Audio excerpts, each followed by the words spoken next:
Hello everyone, the name is Eric Thor and this is Forest for Thought. And in today's video we talk about how to manage your intensity, your empathy, your sensitivity as an empath. Now, a lot of people in modern culture have come to identify as empaths, and in some ways an empath is just another word for a highly sensitive person. A lot of the time, many highly sensitive people identify as being unusually empathetic. They're unusually oriented towards and responsive to the feelings of other people. They read others' emotions more effectively than average. They're more attuned to others' emotions. They know if somebody's upset. They know if somebody's sad. They know and they pay attention to other people's choice of word, their tone of voice. They notice when somebody looks away or when somebody seems tired or when somebody seems to struggle. And there can be a lot of things that are happening here that are important to talk about. One thing that's important to talk about is something that is a bit more controversial, and that's borderline personality disorder. The truth is, a lot of people with borderline personality disorder are and might show signs of being empaths and highly sensitive people. And something that we'll notice and we'll have to think about when we talk about these people is they seem to be amazingly good at, in the beginning, pleasing their partners. They seem very good at paying attention to other people's emotions and at helping other people with their emotions and being there for others and praising others and surprising others and making other people happy.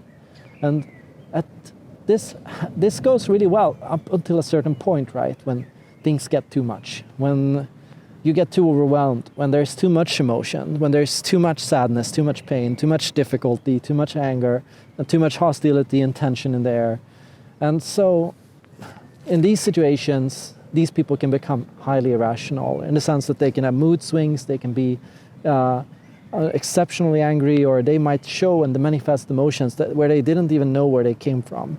And this is something that I often hear a lot from empaths too, that empaths can be up to a certain point extremely empathetic, but then they hit a certain point when they just blow up and they hit a fuse and they just can't control their emotions anymore. And to some extent I kind of get it, because when you are very empathetic, it's very easy to absorb other people's emotions, right? And so what you're doing is you're taking in everyone else's feelings and you're taking them on yourself, right? So now it's your emotions, it's your sadness, your pain, your difficulties in life, and their struggles with alcohol or substance abuse, or their struggles with, work or with fears of getting fired. Now these are your fears and you don't even know it. And often what I see with empaths and with especially people with, when it's to the extreme, when we can talk about a disorder or borderline personality disorder, what we're seeing is somebody that can take in and they read emotions well, but cannot manage emotions well. And so we want to talk about people that are excessively good at compartmentalizing, right?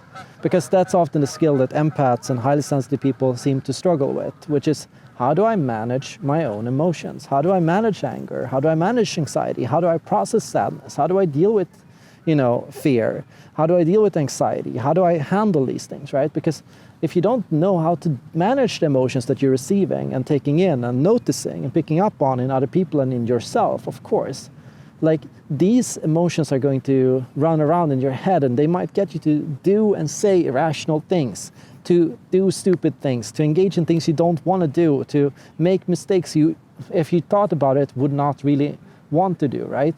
And it can be hard if you don't know effective emotional processing strategies to deal with these things. And also a lot of the treatments seem to be learning to, for example, identify emotions first and foremost, just knowing, oh, I'm upset now, oh, I'm sad now, oh, I'm happy now, oh, I'm anxious now, and to just notice that they're there, right? That's one of the most important steps, just learning to recognize that emotions are there.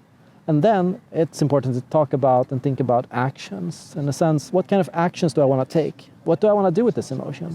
If I'm angry, do I want to yell?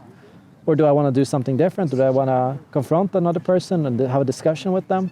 And what actions do I want to take to these emotions? How do I want to manage them? What do I want to do with them, right? Because you can choose what you want to do with them, right? You can choose to set them aside for later and to deal with it tomorrow.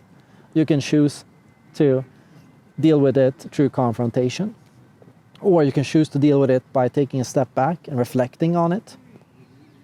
Or by writing or journaling. there are millions of strategies you can take. So just finding what strategies work best for you, depending on what kind of emotion it is, and who you're experiencing it with, and in what situation and why. And then after taking actions and doing things, after having that discussion with somebody, it's very important to take a step back to think, did I resolve my feelings? Did I deal with them? Did I manage them? Did I manage to feel better? Did I address the issue? Did I take care of it, right? By doing this, by learning to effectively compartmentalize and manage emotions and know when and how and in what way you want to deal with things, and by learning to reflect on what strategies seem to work and what things don't seem to work. Perhaps, for example, you engage in a conversation and you don't feel you reached an outcome that you were happy with, and then you have to think about, okay, what do I want to do now, right? Okay, if this didn't work out, and if this strategy wasn't okay, and if this doesn't make me feel any better, and if this is not helping me in a positive direction, what do I want to do now, right? And finally, of course, it's important to learn to make effective use of other people, in the sense of learning to ask for help, in the sense of, letting people know about your struggles and how you might react, and getting people to be aware of your patterns and to know that, hey, sometimes I might engage in people pleasing, or I might be very, focused on you, and it's very important that you remember that I can do that sometimes, and help me check in with myself. And at times, perhaps I might show sensitivity to certain topics and certain issues, and then it's important for you also to give me space to feel anxious or to deal with that, and to be allowed to do that and to feel that way and to manage that, because I absorb a lot, right? And so by asking for help and by learning to talk about these things, we also create a space which helps us as empaths, as highly sensitive people, and as people struggling with other people or other forms of struggles and emotionally, right? To me, empathy is definitely an intelligence. It's a superpower. It's an amazing thing. And it's something that can very much help you have better relationships with other people and with yourself. It teaches you to recognize emotions, to express yourself in higher levels of nuance, to pay more attention to tone, and to be able to express your feelings on a deeper level. A lot of people don't have empathy, and to some extent, you can feel, oh, I wish I didn't have feelings. I wish I couldn't feel anything, right? But to other extents, you can also feel sad for people that don't have empathy, right? Because they're going to struggle to read other people's emotions. They're going to deal with conflicts, and they're not going to know why. They're going to get stuck in problems and patterns, and they're not going to realize why these patterns exist. And they're going to rely on simplified categories and incorrect assumptions about what they're feeling, what they're dealing with, what they're struggling with. And they're not going to know why they're experiencing that and why that's happening and why that keeps on being an issue for them, right? And so empathy is in all right, it's a superpower. The problem is when that empathy is not balanced with emotional regulation strategies. And so your goal as an empath must be to balance out your empathy with emotional regulation and the ability to spend time to manage your own feelings and your own sensitivity. At least that's what I think.